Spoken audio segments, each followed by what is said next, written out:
नमस्कार, जय एकविरा. पार्वतीच्या तपस्येचं फळ म्हणजे महादेव आणि महादेवाच्या ध्यानातील ओढ म्हणजे माता पार्वती, अशा या दोघांचा संगम म्हणजे शिव आणि शक्ती. आज आहे महाशिवरात्री. महाशिवरात्री निमित्त आम्ही आई माऊलीची अशी सुंदर सजावट केली. सजावट कशी वाटते नक्की कमेंट करा. अवतार घेतलाय पार्वतीनं आधी मायेनं शिवशक्तीनं. सह्याद्रीवर परकटली ती शिवाला दिलेल्या शब्दांवर. अवतार घेतलाय पार्वतीनं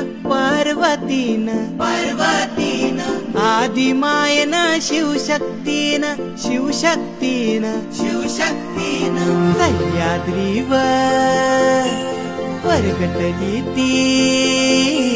सह्याद्रीवर परगटली ती